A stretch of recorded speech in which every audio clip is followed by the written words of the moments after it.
کسی گاؤں میں ایک کسان رہتا تھا۔ وہ سارا دن اپنے کھیت میں کام کرتا اور مشکل سے اتنا کما پاتا کہ 2 وقت کا کھانا کھا سکتا۔ وہ خود بھی بہت سیدھا سادہ تھا، مگر اس کی جو بیوی ملی وہ حد درجہ بیوقوف تھی۔ اس کی شادی کو کچھ زیادہ عرصہ نہیں گزرا تھا کہ ایک دن صبح سویرے جب کسان کھیتوں پر جانے کو تیار ہوا تو اپنی بیوی سے کہنے لگا، آج کھیتوں میں بہت سارا کام ہے اور کھیت میں ہل چلانا پڑے گا، جس سے بہت تھکاوٹ ہو جائے گی اور بھوک بھی بہت لگے گی۔ اس لیے تم میری واپسی پر اچھا اور لذیذ کھانا بنا کر رکھنا، اور ساتھ ایک گلاس سرکہ جو میں پچھلے سال خرید کر لایا تھا۔ یہ کہہ کر وہ اپنے کام پر چلا گیا۔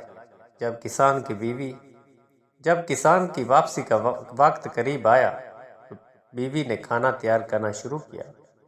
اپنے شوہر کو خوش کرنے کے لیے اس نے گوشت کا ایک ٹکڑا لیا اور اسے آگ پر بھوننا شروع کر دیا۔ جب وہ پکنے کے قریب ہوا تو اس کی خوشبو آنے لگی۔ اس نے سوچا کہ کھانا تو بس چند ہی لمحوں میں تیار ہے، اب میں کوٹری میں جاؤں اور وہاں سرکے کے ڈرم سے ایک پیالہ بھر کر سرکہ نکال لاؤں۔ یہ سوچ کر اس نے گوشت کو وہیں چھوڑا اور خود ایک جگ لے کر کمرے میں چلی گئی اور سرکے کے ڈرم کی ٹوٹی کھول کر جگ اس کے نیچے رکھ دیا اور اس کو بھرتا دیکھنے لگی۔ اچانک اس کو یاد آیا کہ کتا تو باہر کھلا گھوم رہا ہے، کہیں وہ گوشت ہی نہ کھا جائے۔ یہ سوچتے ہی وہ بھاگی ہوئی وہاں سے نکلی اور باورچی خانے کی طرف لپکی۔ اس نے دیکھا کہ اس کا خدشہ درست تھا، گوشت کا ٹکڑا واقعی کتے کے منہ میں تھا اور وہ باہر کی طرف بھاگ رہا تھا۔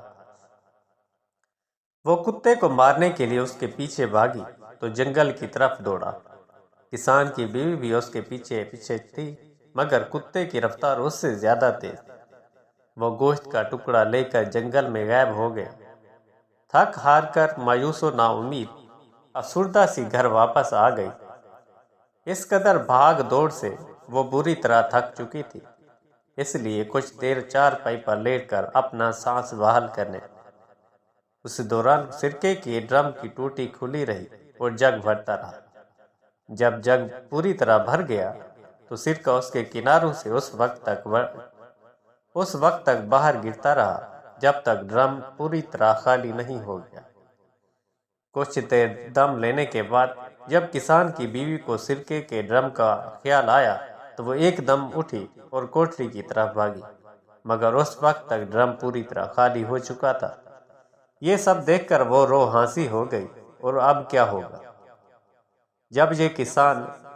جب یہ سب شوہر کو پتہ چلے گا تو وہ بہت ناراض ہوگا۔ پریشانی کے عالم میں وہ وہاں کھڑی یہ سب دیکھتی رہی کہ اب کیا کرے۔ اچانک اس کی نظر آٹے کی ایک بہت بڑی بوری پر پڑی جو اس کا شوہر چند دن پہلے ہی چکی سے خرید کر لایا تھا۔ یہ دیکھتے ہی اس کے سیدھے سادے ذہن میں ایک ترکیب آئی کہ اگر وہ یہ آٹا فرش پر بکھیر دے تو وہ یہ سارا سرکہ جذب کر لے گا اور فرش اچھی طرح صاف ہو جائے گا۔ اس قدر شاندار ترکیب سوچنے پر اس نے دل ہی دل میں اپنے آپ کو شاباش دی اور بوری کھول کر آٹا فرش پر بکھیرنے لگی۔ اسی دوران بے دہانی میں اس کا پاؤں سرکے سے بھرے اس جگ سے ٹکرایا جو ڈرم کے نیچے پڑا تھا۔ جگ بھی الٹ گیا تو اس کے اندر کا سارا سرکہ بھی بہہ گیا۔ وہ مزید پریشان ہو گئی اور اس نے باقی کا سارا آٹا بھی فرش پر بکھیر دیا اور سوچنے لگی کہ اب یہ سب ٹھیک ہو جائے گا۔ کسان گھر لوٹا تو اسے شدید بھوک لگ رہی تھی۔ اس نے آتے ہی پوچھا، آج کھانے میں کیا پکا ہے؟ بیوی منہ وسور کر بتانے لگی، میں نے آگ پر تمہارے لیے مزیدار گوشت بھونا تھا، مگر کتا لے کر بھاگ گیا۔ جب میں اس کو مارنے بھاگی تو سارا سرکہ بہہ گیا۔ اب میں نے آٹے کی مدد سے کمرے کا سارا فرش صاف کر دیا ہے اور اب وہ کمرہ بہت صاف ستھرا نظر آ رہا ہے، تمہیں پریشان ہونے کی ضرورت نہیں۔ اس کی بات سن کر کسان نے اپنا سر پیٹ لیا اور پریشان ہو کر کہنے لگا، او بے وقوف عورت، تم نے یہ سب کیا کر دیا؟ تم نے گوشت کو چولہے پر کیوں چھوڑ دیا اور پھر سرکے کے ڈرم کی ٹوٹی کو بھی کھلا چھوڑ دیا؟ چلو وہ تو ہوا، تم نے تو سارے آٹے کا ستیہ ناش کر دیا۔ اس کی بات سن کر بیوی بھی تیز لہجے میں بولنے لگی، اب میں کیا کروں؟ یہ سب کچھ تو تمہیں پہلے ہی بتانا چاہیے تھا کہ کیا غلط ہے کیا صحیح۔ کسان جانتا تھا کہ اس کی بیوی کم عقل ہے، لہٰذا اس کے ساتھ جھگڑا کرنا مناسب نہیں۔ اس نے سوچا کہ مجھے خود ہی اس کا خیال رکھنا ہوگا۔ یہ سوچ کر وہ چپ رہا۔ اس دن انہوں نے آلو ابال کر کھائے اور پیٹ بھرا۔ کچھ دن ایسے ہی گزر گئے اور کوئی خاص واقعہ پیش نہ آیا۔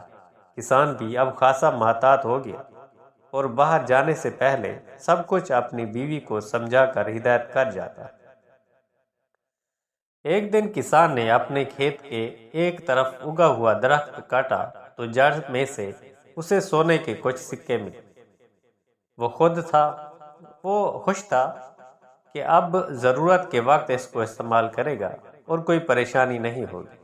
اس نے سوچا کہ سونے کے ان سکوں کو کسی جگہ چھپا کر رکھے، مگر اس کی بیوی کی طرف سے خطرہ تھا، کہیں ان کا راز کھول نہ دے۔ یہ سوچ کر بیوی سے کہا، دیکھو یہ میرے پاس پیلے رنگ کے کچھ بٹن ہیں، میں ان کو ایک ڈبے میں ڈال کر زمین میں دبا رہا ہوں۔ تم نہ تو ان کے قریب جاؤ گی اور نہ ان کو چھوؤ گی۔ ٹھیک ہے، جیسا تم کہو میں ویسا ہی کروں گی۔ میں ان کو وہاں سے نکال لوں گی، نہ ان کو چھوؤں گی۔ بیوی نے اسے یقین دلایا۔ کچھ روز بعد جب کسان کھیتوں پر گیا ہوا تھا، گلی میں ایک پھیری والا آیا۔ اس کے ساتھ اس کا ایک مددگار بھی تھا۔ وہ گدھوں پر مٹی سے بنے خوبصورت نقش و نگار والے برتن لاد کر فروخت کر رہے تھے۔ ان کی آواز سن کر کسان کی بیوی نے گلی میں جھانکا تو یہ دیکھ کر اس کا جی للچا گیا۔ یہ دیکھ کر پھیری والا پوچھنے لگا، کیا تم یہ برتن خریدنا چاہتی ہو؟ ہاں، مگر میرے پاس اس وقت رقم نہیں ہے۔ پھر کچھ سوچ کر بولی، کیا تم ان برتنوں کے بدلے پیلے بٹن لے لو گے؟ پھیری والا اس کی یہ بات سن کر حیران رہ گیا اور پوچھنے لگا، کیسے پیلے بٹن؟ کیا تم مجھے یہ پیلے بٹن دکھا سکتی ہو؟ کسان کی بیوی نے کہا، وہ پیلے بٹن میرے شوہر نے ایک ڈبے میں ڈال کر صحن میں دبا دیے ہیں، مگر اس نے مجھے منع کیا ہے میں ان کو ہاتھ نہ لگاؤں، اس لیے تم خود ہی ان کو وہاں سے نکال کر دیکھ لو۔ اس کی بات سن کر پھیری والا حیران رہ گیا اور فوراً صحن میں جا کر وہ جگہ کھودنے لگا جہاں نشاندہی کی گئی تھی۔ ڈبے کے اندر جب اس نے سونے کے سکے دیکھے تو اس کی باچیں کھل گئیں۔ سارے سکے سمیٹ کر جیب میں ڈالے اور اس کے بدلے کسان کی بیوی کو اپنے سارے برتن دے کر اپنے ساتھی کے ساتھ فوراً وہاں سے 9-2-11 ہو گیا۔ وہ سمجھ گیا کہ یہ عورت اعلیٰ درجے کی احمق ہے، جسے پیلے بٹنوں اور سونے کے سکوں کا فرق بھی نہیں معلوم۔ دوسری طرف کسان کی بیوی یہ سارے برتن حاصل کر کے بہت خوش تھی۔ وہ سمجھ رہی تھی کہ اس نے پھیری والے کو لوٹ لیا ہے۔ چند پیلے بٹنوں کے بدلے اتنے سارے برتن خرید لیے ہیں۔ خوشی خوشی اس نے وہ سارے برتن گھر میں ادھر ادھر سجا دیے۔ تھوڑی دیر بعد جب کسان دوپہر کا کھانا کھانے کے لیے گھر میں اتنے سارے برتن رکھے ہوئے دیکھ کر چونک گیا اور حیرت سے پوچھا، ارے یہ سب برتن کہاں سے آئے؟ بیوی نے مسکراتے ہوئے بتایا، دیکھو کتنے خوبصورت برتن ہیں، یہ سب میں نے تمہارے ان فضول پیلے بٹنوں کے بدلے خریدے۔ کسان پریشان ہو کر چلا اٹھا، جب میں نے تمہیں منع کیا تھا انہیں ہاتھ نہیں لگانا، تو پھر تم نے انہیں وہاں سے کیوں نکالا جہاں میں نے انہیں دبایا تھا؟ میں نے انہیں وہاں سے نہیں نکالا، میں نے تمہاری پوری بات مانی۔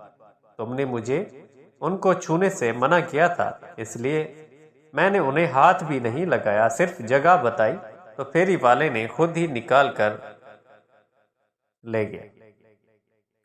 بیوی نے پوری وضاحت کی، اوہ بیوقوف عورت! کسان غصے سے اپنے بال نوچنے لگا۔ تم نے وہ جگہ اسے بتائی ہی کیوں؟ تم نے مجھے اس بات سے تو منع کیا ہی نہیں تھا۔ بیوی معصوم سا منہ بنا کر بولی، احمق عورت! کسان اپنا سر پیٹنے اور دیواروں سے ٹکرانے لگا۔ ارے بیوقوف! وہ سارے بٹن سونے کے سکے تھے، تم نے یہ کیا کر دیا؟ یہ تو تمہیں پہلے بتانا چاہیے تھا نا۔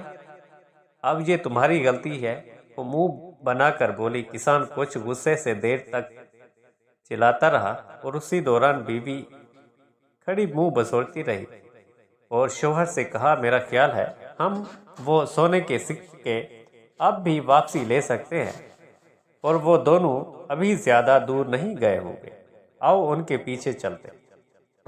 بیوی کی بات سن کر کسان بھی کچھ سوچنے لگا اور بولا، ہاں ہم کوشش تو کر ہی سکتے ہیں، مگر اپنے ساتھ کچھ لڈو ضرور لے لینا تاکہ اگر راستے میں بھوک لگے تو ہم وہ کھا لیں۔ بیوی نے ایک ٹوکری میں 2 لڈو رکھ لیے اور دونوں گھر سے نکل کر ایک طرف چل پڑے۔ جس طرف پھیلی والا گیا تھا وہ راستہ جنگل کی طرف جاتا تھا۔ کسان تیز چلتا تھا مگر اس کی بیوی کی رفتار دھیمی تھی، اس لیے وہ بار بار پیچھے رہ جاتی۔ کسان اسے تیز چلنے کا اشارہ کرتا مگر اس نے سوچا، اگر پیچھے رہ بھی جاؤں گی تو کوئی مسئلہ نہیں، اس لیے جب ہم گھر واپس جانے کے لیے مڑیں گے تو مجھے شوہر کی نسبت کم فاصلہ طے کرنا پڑے گا۔ اس لیے چلتے چلتے بیوی شوہر سے کافی پیچھے رہ گئی۔ سامنے ایک چھوٹی سی پہاڑی تھی۔ جب وہ اس پہاڑی پر چڑھنے لگی تو اس کے ہاتھ میں پکڑی ٹوکری میں سے ایک لڈو باہر گر گیا اور لڑھکتا ہوا پہاڑی کے نیچے جھاڑیوں میں چلا گیا۔ کسان کی بیوی بھاگ کر وہاں واپس اتری اور لڈو تلاش کرنے لگی۔ اس نے بہت تلاش کیا مگر وہ لڈو نہ جانے کہاں چلا گیا۔ بہت کوشش کی مگر لڈو نہ ملا تو اس کے ذہن میں ایک ترکیب آئی۔ وہ بھاگ کر دوبارہ پہاڑی پر چڑھی اور اسی جگہ پہنچی جہاں سے وہ لڈو گرا تھا۔ وہاں پہنچ کر اس نے دوسرا لڈو بھی نکالا اور اسے نیچے پھینکتی ہوئی بولی، اب یہ لڈو بھی وہیں جائے گا جہاں پہلا لڈو گیا تھا۔ میں اس کے پیچھے پیچھے جاؤں گی اور اس کے ساتھ پہلا لڈو بھی مل جائے گا۔ اس نے دوسرا لڈو بھی پھینک دیا اور خود اس کے پیچھے بھاگی مگر وہ بھی نہ جانے کہاں جا کر گم ہو گیا۔ اب دونوں لڈو گم ہو چکے تھے۔ کافی دیر ڈھونڈنے کے بعد وہ مایوس ہو کر آگے چل پڑی، جہاں پہاڑی کی ایک طرف کسان ایک گھنے درخت کے نیچے بیٹھا اس کا انتظار کر رہا تھا۔ اسے دیکھتے ہی بولا، اب جلدی سے لڈو نکالو، مجھے بھوک لگ رہی۔ لڈو تو گئے، وہ منہ بسور کر بولی، کہاں گئے؟ کسان چیخ اٹھا، ایک لڈو گر گیا تھا، دوسرا میں نے اس کی تلاش میں اس کے پیچھے بھیجا تو وہ بھی نہ جانے کہاں کھو گیا۔ بیوی نے اسے ساری کہانی سنائی تو کسان حیران ہو کر بولا، تم ایسی بے وقوفانہ حرکتیں اتنی عقل مندی سے کیسے کر لیتی ہو؟ تم نے مجھے اس بارے میں بھی تو منع نہیں کیا تھا۔ وہ بڑے آرام سے بولی تو کسان لاجواب سا ہو گیا۔ پھر اچانک کچھ سوچ کر پوچھا، مجھے امید ہے گھر سے نکلتے وقت تم بیرونی دروازہ بند کر کے آئی ہوگی۔ نہیں، وہ تو میں نے بند ہی نہیں کیا تھا کیونکہ تم نے مجھے توجہ ہی نہیں دلائی، بیوی نے جواب دیا۔ اس کی بات سن کر کسان پریشان ہو گیا اور غصے سے چیخا، اس سے پہلے ہم مزید آگے جائیں گے تم گھر واپس جاؤ اور دروازہ بند کر کے اسے تالا لگا کر آؤ، اور ہاں، آتے ہوئے کھانے کو کچھ لیتے آنا۔ وہ فوراً گھر کی طرف بھاگی اور اس نے ایسا ہی کیا جیسا اس کے شوہر نے اس سے کہا تھا۔ کھانے کے لیے اس نے باداموں کی ایک تھیلی اٹھا لی اور پینے کے لیے پانی ایک چھوٹے سے مشکیزے میں بھر لی۔ اس کے بعد اس نے گھر کے بیرونی دروازے کو تالا لگایا اور واپس چل پڑی۔ ابھی 2 قدم ہی اٹھائے تھے کہ شوہر شاید پھر اس پر اعتبار نہ کرے، تالا لگائے بغیر ہی آ گئی، اس لیے مجھے ثبوت اپنے ساتھ لے کر جانا چاہیے۔ یہ سوچ کر اس نے زور لگایا اور پورا دروازہ اکھاڑ کر سر پر رکھ لیا۔ واپس شوہر کی طرف چل پڑی۔ جب وہ واپس وہاں پہنچی تو شوہر دروازہ اس کے سر پر دیکھ کر حیران رہ گیا اور پوچھا، اے عقل مند عورت، یہ کیا ہے؟ بیوی چہک کر بولی، تم مجھے بے وقوف سمجھتے ہو نا، مگر دیکھو کتنی عقل مند ہو۔ مجھے علم تھا تم میری بات پر یقین نہیں کرو گے، اس لیے میں پورا دروازہ ہی ساتھ لے آئی ہوں۔ ارے خود دیکھ لو، میں نے اس کا تالا لگایا ہے یا نہیں؟ ارے تم نے تو پورا دروازہ ہی اکھاڑ لائی۔ اب ہر کوئی آسانی سے گھر میں گھس جائے گا۔ کسان لال پیلا ہو کر بولا، ارے کوئی کیسے گھس جائے گا؟ دروازہ تو میرے پاس ہے، پھر کوئی کیسے گھر میں داخل ہو سکتا ہے؟ بیوی آنکھیں گھما کر بولی۔ تو شوہر نے مزید بحث سے جان چھڑوانا ہی مناسب خیال کیا اور کہا، واقعی تم احمق نہیں بلکہ بہت عقل مند ہو۔ یہ دروازہ چونکہ تم لے کر آئی ہو، اس لیے اب تم ہی اسے اپنے سر پر اٹھاؤ۔ یہ کہہ کر وہ آگے چل پڑا۔ چاروں ناچار بیوی نے وہ دروازہ دوبارہ اپنے سر پر لاد لیا۔ باداموں والی تھیلی اور پانی کا مشکیزہ بھی اس نے دروازے کے ساتھ باندھ رکھا تھا، اس وجہ سے وزن بھی بہت زیادہ ہو گیا تھا۔ چلتے چلتے وہ جنگل میں داخل ہو گئے۔ چور تو ابھی تک نہ ملے اور رات کا اندھیرا بھی چھانے لگا۔ جب تاریکی زیادہ ہو گئی تو انہوں نے برگد کے ایک درخت پر رات گزارنے کا فیصلہ کیا۔ ابھی وہ برگد کی گھنی شاخوں میں چھپ کر بیٹھے ہی تھے کہ چور بھی وہاں پہنچ گئے۔ وہ بہت تھکے ہوئے نظر آ رہے تھے۔ وہ آخر اس برگد کے درخت کے نیچے بیٹھ گئے، باتیں کرنے لگے۔ آج کیسے ایک عورت کو بے وقوف بنا کر سونے کے سکے ہتھیار لی۔ تھوڑی دیر باتیں کرنے کے بعد دونوں چور رات گزارنے کے لیے آگ جلانے کی کوشش کرنے لگے۔ کسان نے کچھ سوچ کر درخت کی شاخوں پر لگے ہوئے پھل توڑے اور تاک تاک کر ان دونوں کے سروں پر نشانے لگانے لگا۔ وہ دونوں اس افتاد سے بری طرح گھبرا گئے کہ ایک دوسرے سے کہنے لگے، ہوا یا آندھی تو ہے نہیں، پھر یہ پھل کہاں سے اور کیسے گر رہے ہیں؟ کسان کی بیوی اپنے کندھے پر دروازہ اٹھائے کافی تھک چکی تھی۔ اس نے سوچا کہ دروازے کے ساتھ بندھا ہوا پانی کا مشکیزہ اس کے وزن میں اضافہ کر رہا ہے۔ اس نے شوہر سے کہا، وزن زیادہ ہو گیا ہے، اس لیے میں پانی کا مشکیزہ نیچے پھینک رہی۔ یہ کہتے ہوئے اس نے پانی نیچے اڈیل دیا۔ جب وہ پانی نیچے بیٹھے چوروں کے سر پر برسا تو ایک چلا اٹھا، ارے آندھی کے بعد تو اب بارش بھی ہونے لگی۔ اگلے ہی لمحے بیوی نے محسوس کیا کہ پانی نیچے اڑنے کے باوجود دروازہ تو ابھی بھی ویسا ہی وزنی ہے۔ تو پھر وہ شوہر سے کہنے لگی، اب میں بادام بھی نیچے پھینک رہی ہوں، اب میں ان کا بوجھ برداشت نہیں کر سکتی۔ پھر اس نے شوہر کو کوئی جواب دیا۔ اس نے باداموں سے بھری پوری تھیلی نیچے الٹ دی۔ جو ہی وہ سارے بادام نیچے بیٹھے چوروں کے سر پر برسے تو چیخ اٹھے، ارے اب تو اولے بھی برسنا شروع ہو گئے، چلو کہیں اور بھاگ چلیں۔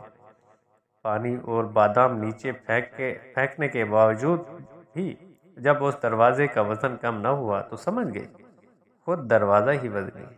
دروازہ اب اسے سنبھالا نہیں جا رہا تھا، اب اس کے ہاتھ سے پھسلنے لگا تھا۔ وہ شوہر سے کہنے لگی، لو جی اب دروازہ بھی چلا۔ یہ کہتے ہوئے اس نے دروازہ چھوڑ دیا جو سیدھا جا کر چوروں کے اوپر گرا۔ ارے مر گئے، وہ ایک ساتھ چلائے، پھر یہ دیکھے بغیر کہ کیا چیز گری ہے۔ سر پر پاؤں رکھ کر بھاگے اور کہتے جا رہے تھے، پہلے آندھی آئی، پھر بارش ہوئی، پھر اولے برسے اور اب تو آسمان ہی سر پر آن پڑا۔ بھاگتے ہوئے چور اپنا سارا سامان وہیں چھوڑ گئے۔ ان کو بھاگتا دیکھ کر کسان اور اس کی بیوی درخت سے نیچے اتر آئے۔ اس چوروں کے سامان سے ان کو اپنے سونے کے سارے سکے مل گئے۔ انہوں نے چوروں کا سارا سامان اٹھایا اور گھر کی طرف چل پڑے۔